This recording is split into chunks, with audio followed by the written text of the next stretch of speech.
सुबह आपने कुछ दृश्य एस्कॉम्स बत्रा के कोविड वार्ड्स में से देखे जो कि एक सोशल एक्टिविस्ट ने बनाए थे, जिसमें बताया जा रहा था कि एस्कॉम्स बत्रा में ऑक्सीजन सप्लाई की कमी हो गई है। उसके बाद कई सारे अन्य मीडिया पोर्टल्स पर भी जो परिवारों के परिजन थे वो ये कह रहे थे कि ऑक्सीजन सप्लाई की कमी हुई, जिसके कारण जो है परिजनों की मौत हुई। क्या सिचुएशन है इस समय एस्कॉम्स बत्रा में ऑक्सीजन की, और क्या जिन लोगों की मृत्यु एस्कॉम्स में हुई जो कोविड पेशेंट्स थे, क्या ऑक्सीजन की सप्लाई ना मिलने के कारण उनकी मौत हुई है? इन सभी सवालों के जवाब ढूंढने के लिए हम एस्कॉम्स बत्रा आए हैं। हमारे साथ हैं एस्कॉम्स बत्रा के प्रिंसिपल डॉक्टर पवन मल्होत्रा। डॉक्टर साहब, सबसे पहले यही जानना चाहूंगी कि अलग अलग फिगर्स अलग अलग जगह कोट किए जा रहे हैं। कोई कह रहा है 4 डेथ्स हुई हैं, कोई कह रहा है 8 डेथ्स हुई हैं। कितनी मौतें जो हैं कोविड पेशेंट्स की एस्कॉम्स बत्रा में हुई है, पहले यही बताएं। देखिए, आज हमारे पास 4 डेथ्स हुई हैं कोविड पेशेंट्स की, और 4 में एक मैं आपको नाम भी बता देता हूँ। एक प्रोफेसर इरशाद अहमद हमाल, उनकी डेथ हुई है। एक मिस्टर क्या नाम है उनका, मिस्टर अली, उनकी एक मेरे पास ये सारा डाटा भी आया हुआ है, मैं ये आपको मिस्टर हैदर अली हैं, वो उनकी डेथ हुई है। एक मिस्टर मंजीत सिंह है, उनकी डेथ हुई है। और एक बिटा कुमारी खेर, मिसेस बिटा कुमारी खेर है, उनकी डेथ हुई है। आपसे जानना चाहूंगी कि इन 4 पेशेंट्स की पोजीशन क्या थी उस समय जब इन्हें अस्पताल लाया गया, और क्या इनकी मौत ऑक्सीजन सप्लाई ना मिलने के कारण हुई है या अन्य कोई रीजन से? देखिए, चारों पेशेंट कोविड पॉजिटिव थे। एज फार एज जो मिसेस बिटा कुमारी हैं वो एडमिट हुई थी हमारे पास 14 अप्रैल को। 14 अप्रैल से वो हमारे पास एडमिटेड थी, और उसके बाद वो 28 अप्रैल को कोविड नेगेटिव हो गई। कोविड नेगेटिव होने के बावजूद भी उनकी ये पोजीशन थी कि वो अपना जो उनका लंग्स हैं वो अपनी नेचुरल ऑक्सीजन पे सपोर्ट नहीं कर पा रहे थे, and she was still on high flow oxygen पिछले 3-4 दिन से। तो वो हाई फ्लो पे ही थे। नेगेटिव होने के बावजूद भी उनको उनकी मेडिकल कंडीशन में कोई इम्प्रूवमेंट नहीं आ रही थी। सो ये दूसरे हैदर अली साहब थे, इनका भी ऑलमोस्ट यही कंडीशन थी। ये भी नेगेटिव हो चुके हुए थे, बट ये अपना नेगेटिव होने के बाद भी हाई फ्लो पे थे, और हाई फ्लो की इनको मैक्सिमम सपोर्ट जितनी थी वो मिल रही थी। फिर प्रोफेसर इरशाद अहमद हमाल थे, उनकी कंडीशन जो है वो भी पॉजिटिव थे, पर वो नेगेटिव नहीं हुए। उनकी कंडीशन भी ऑलमोस्ट वो थोड़ा बेटर हो रहे थे, बट वो नहीं उसको कोप अप कर पाए, और वो भी उनकी भी डेथ हो गई। और चौथे थे मंजीत सिंह जी। मंजीत सिंह जी हमारे पास जो थे वो आए थे with Covid positive only, as Covid positive patient, but वो नहीं इसको सर्वाइव कर पाए। और एक मिनट, मैं उनका सिर्फ ये डेट देख रहा हूँ कि किस दिन एडमिट हुए थे। मंजीत सिंह जी हमारे पास, लेकिन जो डेथ्स हुई हैं, क्या डेथ का कारण ऑक्सीजन सप्लाई ना मिल पाना था या अन्य कारण थे? नहीं, डेथ्स, देखिए, कोविड में किसी चीज़ को ऑक्सीजन सप्लाई पे ब्लेम करना गलत है बिल्कुल।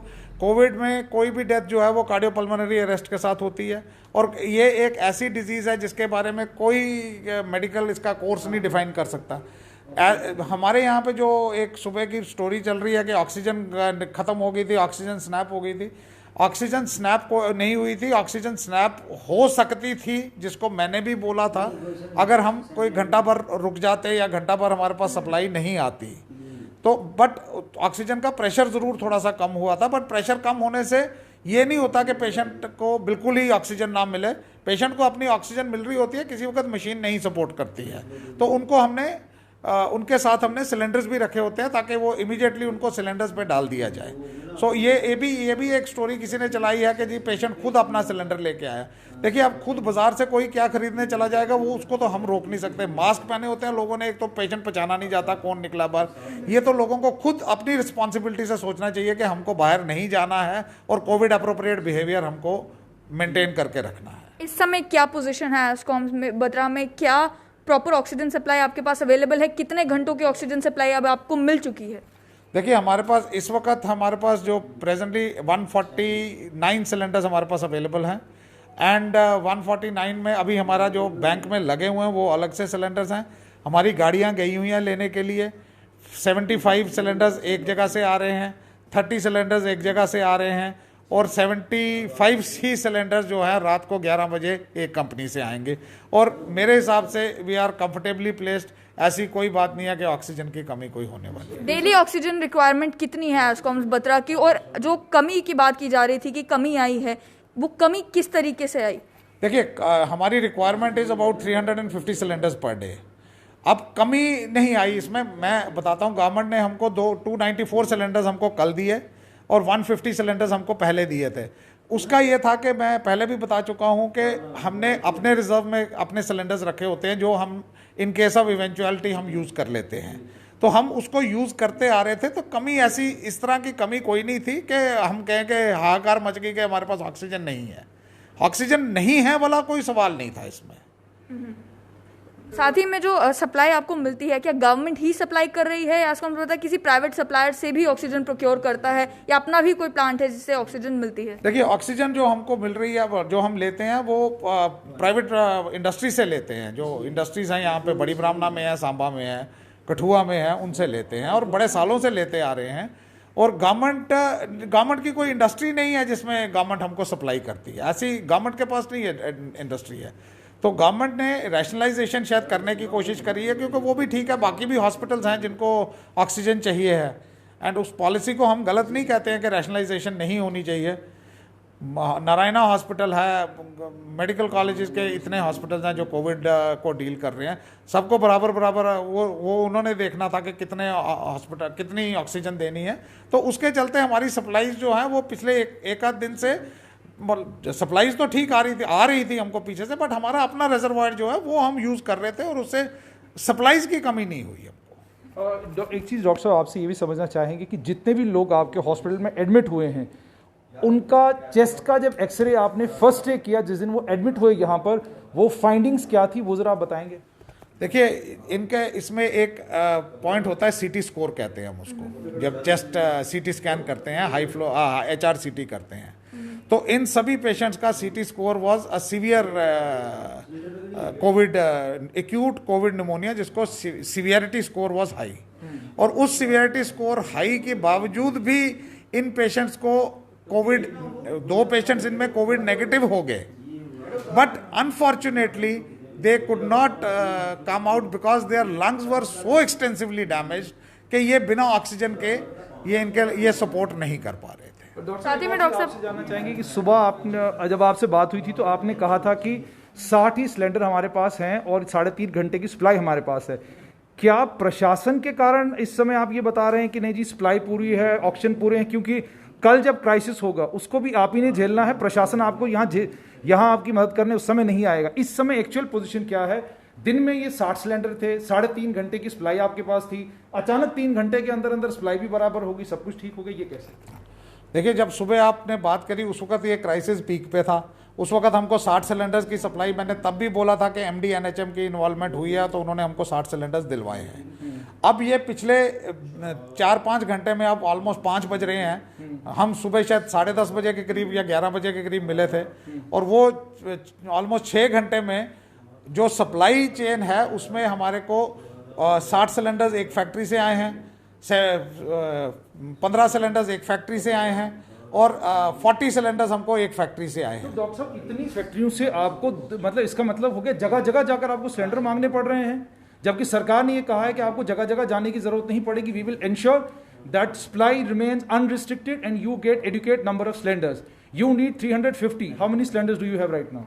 We have about 150 cylinders, जिसमें से 75 are still on the way and 75 cylinders will be getting around 8 PM in the night. यानी आपकी सप्लाई पूरी हो जाएगी। अच्छा डॉक्टर साहब, दूसरी एक और चीज़ आपसे समझना चाहेंगे, जितने भी पेशेंट आपके पास एडमिट होते हैं, आपके रेडियोलॉजिस्ट कह रहे हैं, आपके डॉक्टर्स कह रहे हैं कि जनाब बहुत बुरी चेस्ट लेकर लोग मेडिकल कॉलेज यहाँ एस्कॉम्स में एडमिट हो रहे हैं, उनकी चेस्ट बहुत ख़राब है, हाई फ्लो ऑक्सीजन की ज़रूरत है। आप उनके परिजनों को असली स्थिति क्यों नहीं बताते, जिससे ये हंगामे जो किसी की मौत के बाद होते हैं, इन हंगामों को रोका जा सके? मतलब 25 के सिटी स्कोर के साथ अगर कोई आ रहा है। डॉक्टर साहब, मुझे वो देंगे आप, वो जो आपने एक मुझे वो दिखाया था सुबह, उसकी कंसेंट फॉर्म। आपने ये सवाल बहुत अच्छा उठाया और मेरे पास डॉक्यूमेंट्री एविडेंस भी है। ये एक डॉक्यूमेंट्री एविडेंस है जिसमें हम पेशेंट के सारी डिटेल बताते हैं और पेशेंट से सभी चीज़ लिखवा के उनको पूरी डिटेल्स बताई जाती है। मैं आपके लिए पढ़ के सुनाता हूँ। जी जी please.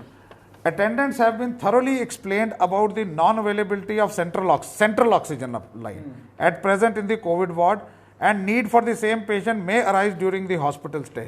Despite all counseling, the attendants want to get admitted into the Covid ward for treatment. ये किसी रोमित सिंह ने साइन किए हुए। तो जितने भी कोविड पेशेंट्स आते हैं सभी के परिजनों को कहा जाता है कि आप कंसेंट फॉर्म साइन हमने ये स्टार्ट कर दिया पिछले 5-7-8 दिन से ये लेना, बिकॉज जो पेशेंट आता है वो सेंट्रल लाइन मांगता है। सेंट्रल लाइन मींस जो पाइपलाइन है ऑक्सीजन की। इसका मतलब ये नहीं है कि सेंट्रल लाइन हमारे पास अवेलेबल, जैसे सेंट्रल लाइन है, सेंट्रल लाइन के 35 पॉइंट्स है हमारे पास। अब वो 35 पॉइंट्स जो हैं हम उस पर पेशेंट्स लगे हुए हैं। अब कोई पेशेंट आ जाता है एंड दे से कि हमको जी आप सिलेंडर पे डाल दीजिए, जब आपके पास खाली होगा हमको आप शिफ्ट कर लीजिए। तो वो ऐसी सिचुएशन है, we want to help the public. कई लोग रुकते हैं, कई लोग नहीं रुकते हैं। क्या पिछले कुछ दिनों में ऐसे भी कुछ पेशेंट्स आए जिनको आपको वापस भेजना पड़ा इसी वजह से कि ऑक्सीजन नहीं पूरी हो पाएगी अगर इतने ज्यादा पेशेंट्स हम अभी एडमिट कर लें तो? नहीं, इसकी वजह से नहीं रुकना पड़ा। हाँ, वापस नहीं भेजना पड़ा, मगर हाँ लोगों की एक डिमांड होती है, मैं आपको बता दूं, क्लियर कर दूं यहाँ पे, कि लोगों की पहले डिमांड होती है कि हमको कमरा दे दो। दूसरी डिमांड होती है कि बाथरूम साफ है कि नहीं है। तीसरी डिमांड होती है कि मेडिकल ट्रीटमेंट हमको ठीक मिलेगा। हालांकि medical treatment should have been the first thing here. कमरा मिल रहा है या नहीं मिल रहा, वार्ड में जगह मिल रही है। हमारे वार्ड्स भी बहुत छोटे छोटे हैं, 4-4, 5-5 बेड्स के वार्ड हैं, फैमिली वार्ड्स उनको हम कहते हैं। उनके साथ हर एक के साथ अटैच बाथरूम है। और कई लोग हेजिटेट करते हैं, नहीं जी हमने वार्ड में नहीं रहना, तो वो चले जाते हैं वापस। बट मेडिकल ट्रीटमेंट ना मिलने की वजह से या ऑक्सीजन सप्लाई ना मिलने की वजह से अभी तक कोई वापस नहीं किया। डॉक्टर साहब, एक आखिर में आपसे चीज़ ये भी समझना चाहूँगा, कोविड वार्ड्स हैं और नेशनल लेवल पे भी देखा जाता है कि मीडिया का कोई कर्मी हो या कोई भी आदमी हो, पीपी किट पहनकर वो मेडिकल वार्ड के अंदर जा सकता है, वो कोविड पेशेंट्स को देख सकता है। समाज सेवक भी आपके वार्ड्स के अंदर घूम रहे हैं, मीडिया कर्मी भी बिना पीपी किट पहने एक मास्क के अंदर वो भी वार्ड के अंदर घूम रहे हैं। इस चीज़ की इजाज़त एज प्रिंसिपल एस्कॉम्स बत्रा आप कैसे देते हैं और ये लोग अंदर कैसे जाते हैं, या ये फ्री फॉर ऑल है, हम भी जा सकते हैं, घूम फिर सकते हैं कोविड वार्डों में?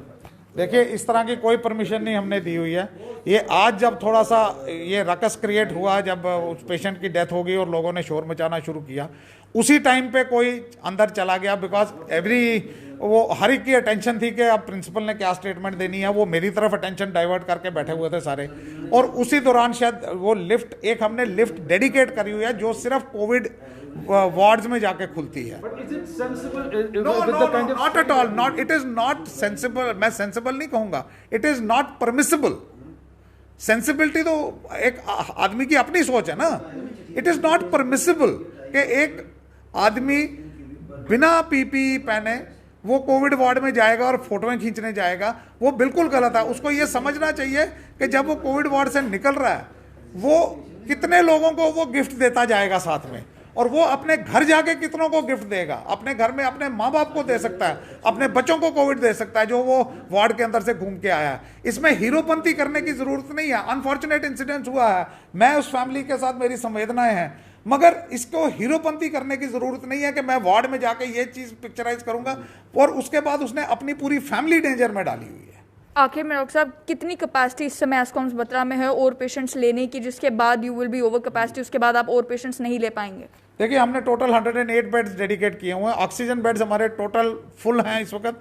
इवन जब ये डेथ्स हुई हैं उसके बावजूद भी patients have been shifted to oxygen ports and अभी भी हमारे पास ऑक्सीजन बेड्स नहीं अवेलेबल हैं। हाँ, 15-16 बेड्स हमारे पास नॉन ऑक्सीजन के हैं जिनमें माइल्ड कोविड के पेशेंट एडमिट कर सकते हैं। बहुत बहुत शुक्रिया। आपने साफ तौर पर सुन लिया कि सुबह से जो कंट्रोवर्सी बनी हुई थी कि ऑक्सीजन क्राइसिस हो गया है जम्मू में, उसको लेकर क्लैरिटी जो है वो डॉक्टर पवन मल्होत्रा ने लाई है। उन्होंने बताया है कि कोई भी ये ना समझे कि जिन पेशेंट्स की मौत हुई है वो मौत ऑक्सीजन सप्लाई ना होने के कारण हुई है, और साथ ही में लोगों को भी ये समझना होगा कि आप कोविड वार्ड में बिना पीपीई किट पहने, एक मास्क पहनकर नहीं जा सकते हैं। आप इन्फेक्शन खुद भी इन्फेक्ट होंगे और आप दूसरों को भी इन्फेक्ट कर सकते हैं।